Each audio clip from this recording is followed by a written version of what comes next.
It's now time for What's Up Asheville, sponsored by the city of Asheville, with the host, Mr. Sam Parada, and here he is.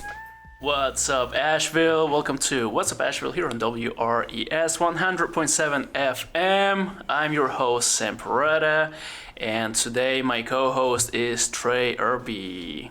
What's up, Trey? What's going on, Sam? It's all good. You've been on the show a couple of times, right? Yes. Yeah, talk about the... Oh, did you say it?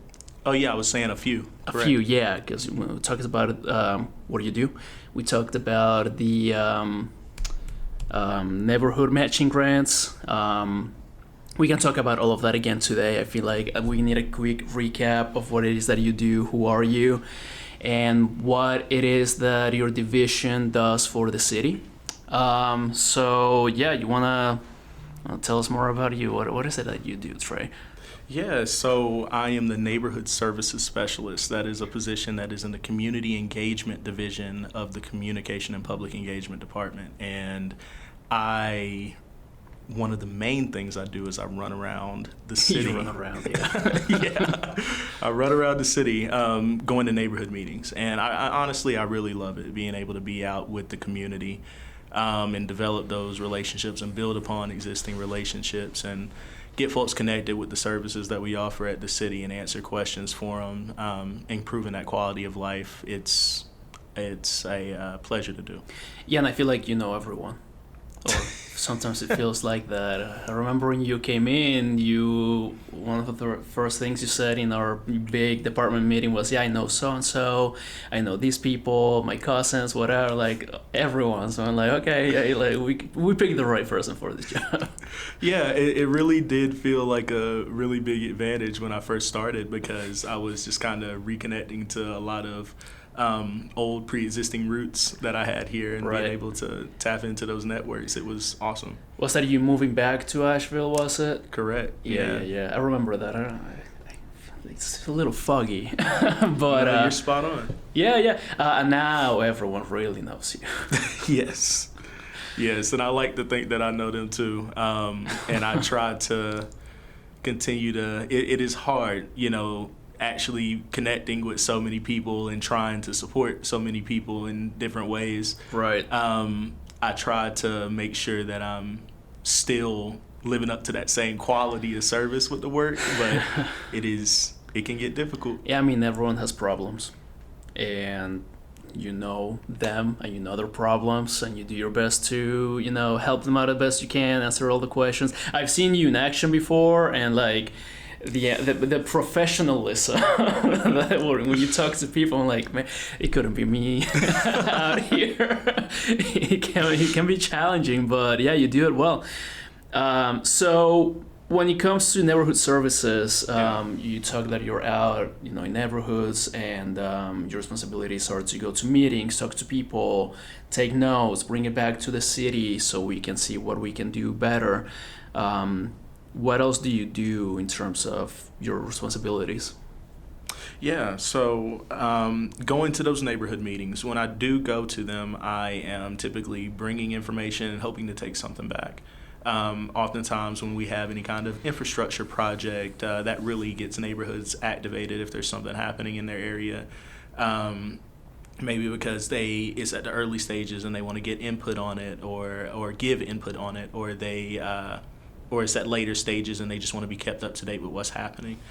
I try to bring updates about the city's role in projects like that and take those questions back and those concerns back, and make sure that they're represented in places where folks are making decisions about those projects. So, but also just for normal everyday things, people have questions about how different services work, whether it be the transit system or stormwater concerns, or street or traffic concerns.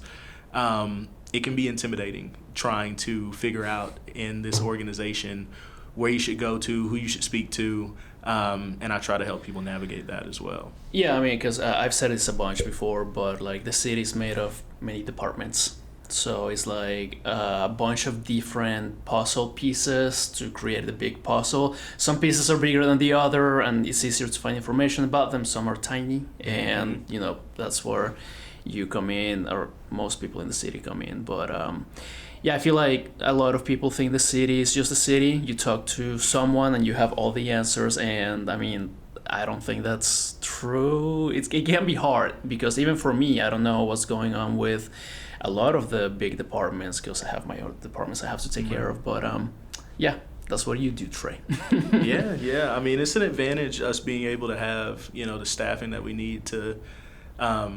Not that we don't need more staffing in some areas, but that some people would say, but it's an advantage being able to have all these people in all these departments, but it can make communication a little bit tricky, and closing the loop on things, it can make it a little bit tricky. So yeah, I love to help where I can with that. You also have newsletters?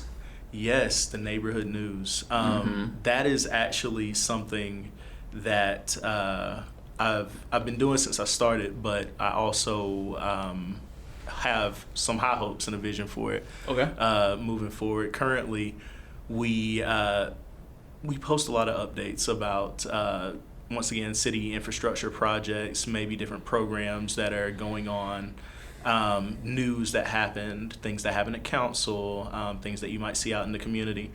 But I'd also too, I'm working on a way to actually find a way to actually represent our community and our neighborhoods more in the neighborhood news. So like getting information from them specifically to share in their behalf, pretty much. Yes, people are doing some amazing work out in the community, and they have resources, and they are hosting events, and they're bringing people together in community, and it's just something that we need now more than ever. People that are, whether they're temporary or full-time, opening up their third spaces or kind of creating those third spaces for people. I'd love to find a way to get folks more connected and understanding what's going on, where it's happening, and how they can plug in. Yeah, that would be great. Good luck on that one. It will not be without its challenges. Yeah, no, I mean, we have so many newsletters that the city releases monthly, bi-monthly, whatever. All the departments have their own. So, yeah, this sounds like a very important one. And the whole point of collaboration, really, I think, is what matters the most when it comes to this kind of stuff. Just like, the neighborhood matching grants, we're working with the community, which, by the way, they're open. They're still open. If you want to talk about that, that's also something that you do. Yeah, the neighborhood matching grants are open on a rolling cycle. So we have not run out of funds for this fiscal year for the neighborhood matching grant program, so we're still taking applications. We have already received some applications. Some applications have been awarded. So really, it's been really cool getting to see everyone's creativity and willingness to come together and actually do community projects. There's a hunger for it, and it's great to see. Yeah, and just so if you don't know what a neighborhood matching grant is, that's basically a project that your neighborhood organizes that wants to get done, up to $5,000. Up to $5,000. Yeah. And you can come to the city and say, hey, we want to do this for a neighborhood, and then the city matches however much money you are bringing in. And it doesn't have to be money necessarily, it can be time as well. In fact, it must be a minimum of 50% of your match for the matching grant has to be done in volunteer hours. And the whole idea is, once again, like, we're trying to make sure that people are being brought together by this project, that there's community buy-in, and that is something that unites people. Do you have an example of the last one or two grants that have been awarded where the project was completed? So most recently, there was a grant that went to the Haw Creek Community Association, where the folks from the community association had sort of they did a public improvement where they actually built a footbridge that helped people cross over, a pedestrian bridge that helped people cross over from and avoid this really dangerous road that they have there next to this restaurant that a lot of people like to go to. There's a big parking lot there, but you would have to walk over the actual bridge and in traffic to get to where you're going. But that money, while it didn't get everything done, helped move things along, and there's a bridge there now, and one would argue that there's increased pedestrian safety there now. That's great. Yeah, I mean, so you have public safety, you have transportation, you have economic recovery, or I don't know if it's recovery. I feel like we're forever going to be in recovery, but yeah, it's revitalization, activating that space. That's awesome. That's cool. So yeah, if you have an idea for something like that for your neighborhood, or like a need, or just a creative moment, because it's been used for gardens before. Was it used for a mural or something like that too? I believe there has been at least a project that's had like a public art element. That may have been before me, just something I've read about. But yeah, I'm not the expert on what projects can be approved or not. That's where Trey comes in, and you have like a team of people that like sees them and stuff. But correct. Yeah, that's awesome. So that's happening now. It's rolling. It's a rolling project, I guess. So applications are open until the money runs out. Correct. So yeah, get in touch. How can people find more information on how to create an application? Is there a website for that? Yeah, if they go to ashevillec.gov and then go to the communication department and then the neighborhood services page, there is information in our policy that actually gives you the do's and don'ts of what can be done as far as projects. And the policy lays out everything, but I'm also available to answer questions. My phone number and email is on that page as well. Great. I was going to say, it's brave if you give the number out here live on the radio. But yeah, you can find all his information on the website. It's available to the public. So more responsibilities that you have, or let's just talk about the responsibility that you're going to have. This big change. Trey, do you want to talk about it? Do you want to? Actually, I think it's better if you do. Okay, well, dear listener, this is my second to last episode as your host. Trey will be taking over. We had a fight and he won, so now he... No, I'm kidding. Responsibilities are shifting in the department. We're seeing what works best for people, and what works best for Trey is to be the host for this show. You have so many connections, you know so many people, you know so much about what's going on that it makes sense for you to take the mantle of host for What's Up Asheville. So yeah, starting next month, Trey will be your permanent host, and I'll miss you a lot, but you're in good hands. Well, and I'll have some really big shoes to fill, Sam. Yeah. So hard act to follow, man. Yeah, I appreciate that. You have talks about wanting to not necessarily change the soul of the show. You know, we're talking about Asheville, city initiative, stuff like that. But you do want to try a different direction by bringing more people from the community, opening up the space more, something that I just don't have the contacts or, you know, the experience with the community to do. You want to talk more about that? Yeah, let me be clear about that. I really appreciate what the show is and what it has been as far as being able to spotlight staff. Like a lot of folks from staff come here and it is, you know, they do essential jobs that keep things moving at the city. But just because they don't have a community engagement element, people don't get to see them and see the work that they see the work that they've done and appreciate it sometimes, but they don't know right. You know who they're appreciating. Yeah, I think that was a big part of my goal with the show. You know, I try to, sometimes I forget. Sometimes the person doesn't want to talk too much about it, but I try my best to really showcase the people and what they do. Sometimes these are people that have never been on the radio before. They spend all their time in the office, so they're scared to do it, or they do it anyway. And yeah, it's just cool to show that, you know, we are people working at the city. Things don't get magically done, or we're not like, you know, lizards or whatever. Yeah. But lizard people. But yeah, I think there is a big benefit in bringing in members of the community who either have benefited from actual initiatives or who can speak on, not on behalf of the city, but on maybe some needs or some things that have worked, etc. So, you know, I'm very excited to see how that's going to go for you. I've never listened to one of my episodes, but I'm going to start listening when you become a host. Oh man, I'm probably gonna be just like you. Yeah. Honestly, like I don't know if I'll be able to.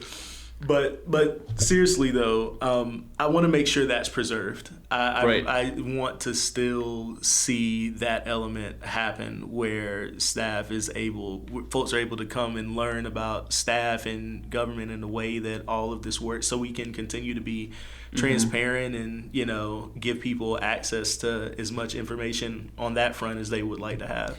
Yeah, and sorry, a side thing that has happened from interviewing random people in the city is like, I didn't know those jobs existed. And there's some really cool jobs in the city, so it could be interesting, you know, if you have a kid or if you're looking for jobs or a career or going to school, whatever, you know, there's more opportunities than what they told you growing up. And like most people just don't know about them. So if we can help someone grow, you know, we did our job. Yeah, absolutely.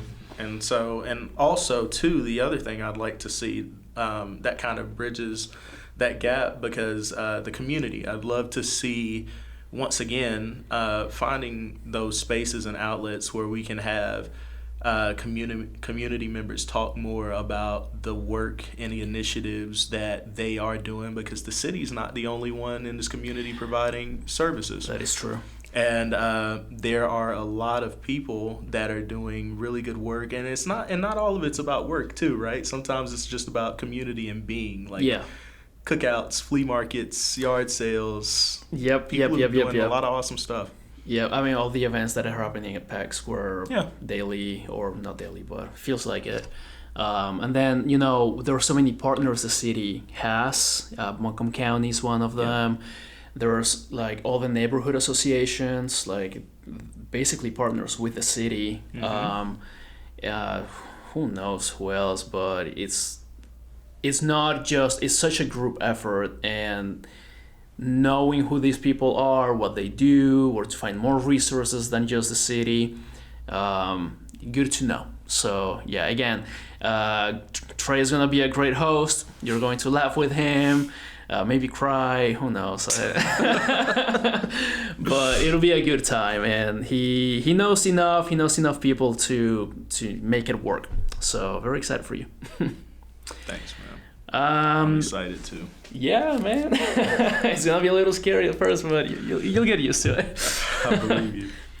So on top of that, you are also the NAC liaison. Yes. What is NAC? NAC is the Neighborhood Advisory Committee. It is one of our boards and commissions.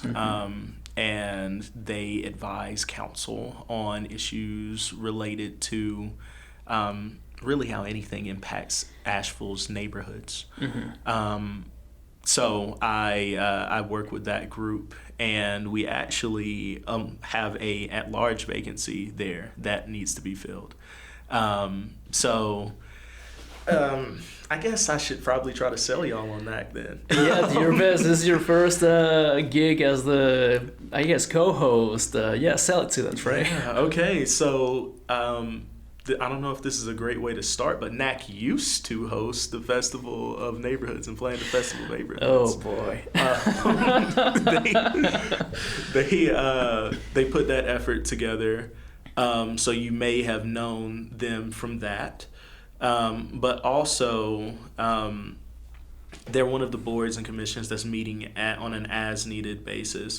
So anytime that there is something that comes up that affects Asheville's neighborhoods that council wants their advice on, they are being contacted and allowed to meet and work on an as-needed basis.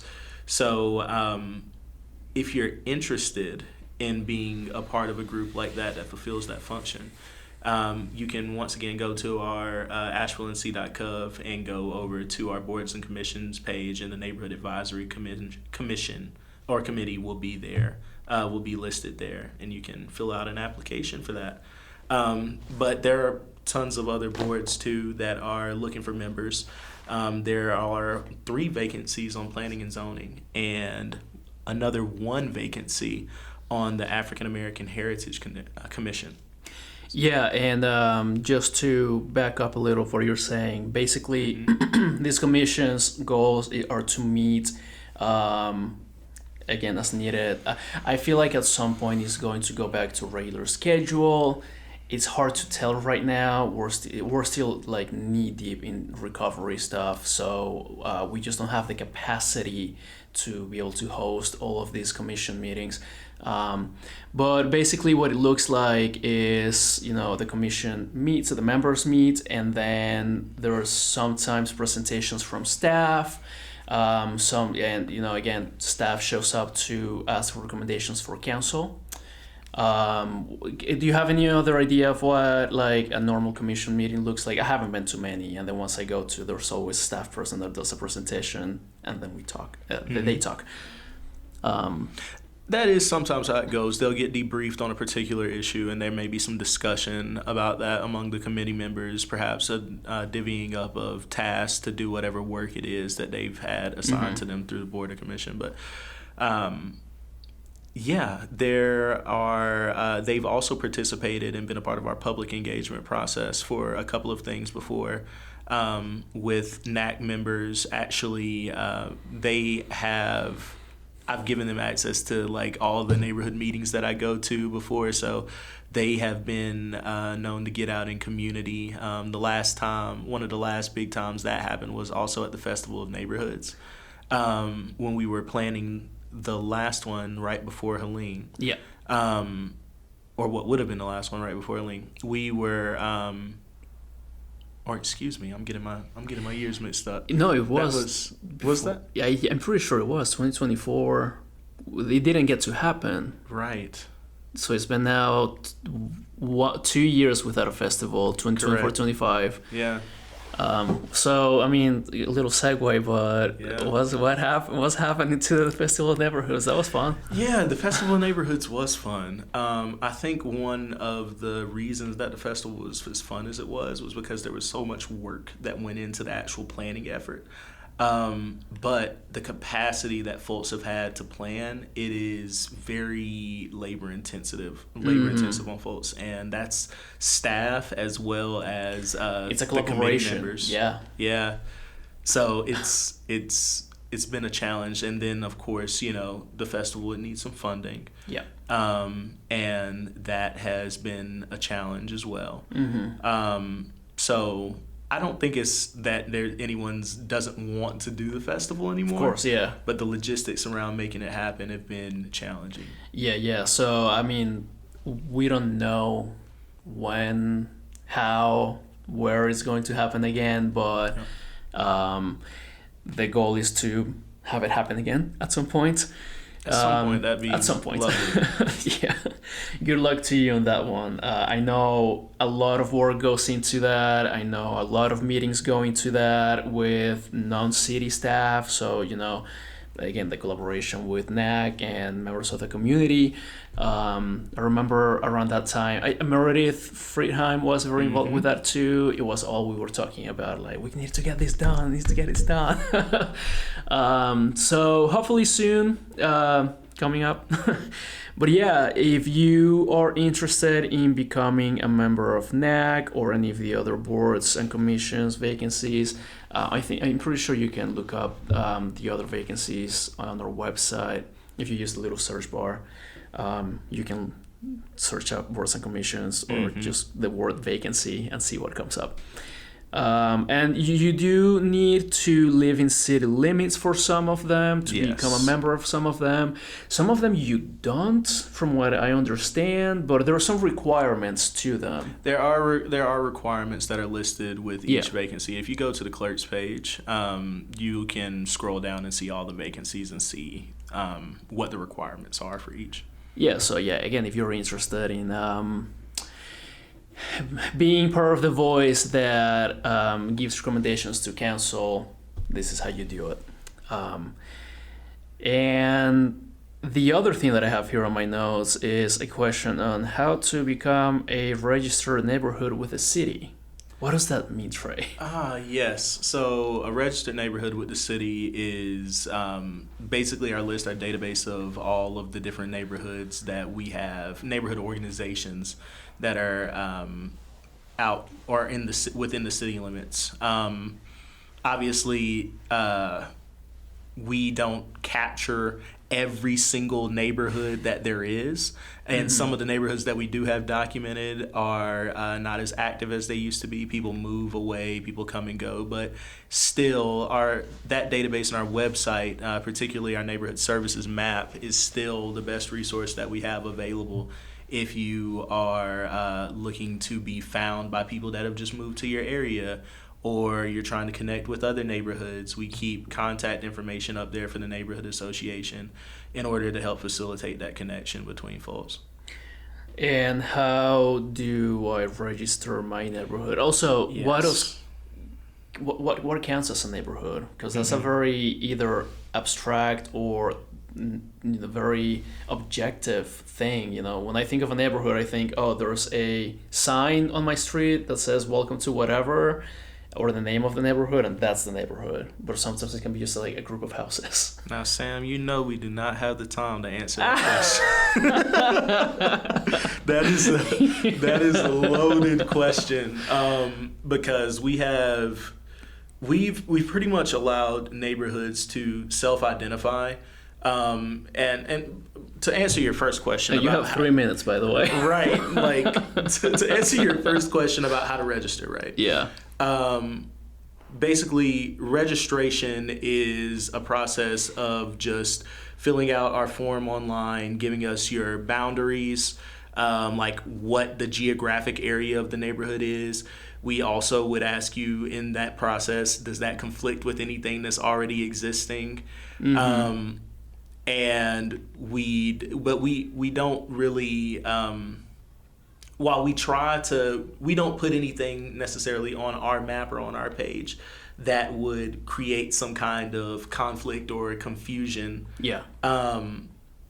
That said, our map is the most accurate tool that we have, but it doesn't necessarily capture all of the changes that happen over time of people moving away, and maybe new leadership comes in and they don't necessarily, we lose that connection with the city, because I've only been here 2 years now. 2 years to the day. Feels like, oh, really? 2 years to the day. Congratulations. Thank you. So that said, their contacts come and go. And so, but registering with your neighborhood with the city will get you on the map, and it will get you also, it will give you access to the neighborhood matching grant program. You can apply for that. So that's why you want to apply, or like that is one of the benefits to apply. So for example, if I live in a neighborhood that's already established, I can't just be like, oh, by the way, my street is now the Sam's Fort, like it's my neighborhood now. Because that causes that conflict. Yes, that's one of those. That's one of those things. Like ultimately, we want to be bringing folks together. Yeah. So, Well, if you're interested, check the map first. See if your house is in a neighborhood group. Get in contact with that group, and if you have any questions, concerns, whatever, you can get in contact with those people. Then come talk to Trey. Yep. And we'll figure it out from there. So you do a lot. It feels like a lot. Now you're gonna have the radio show. Congrats again. Next episode is gonna be me again. That's gonna be my last one, and then Trey will be fully on board it, and Randy is gonna change the little jingle. But yeah, very excited for you, Trey. Thank you for coming today and being part of the show. So excited for you to take over. Thanks, Sam. I'm really excited to be here. What are we looking like on time? We have like 30 seconds. Okay. I need some parting advice. Okay, parting advice. Have fun, be kind, and don't be afraid to tell people you love them live on air. It's happened before. Make sure you look them in the eye when you say it.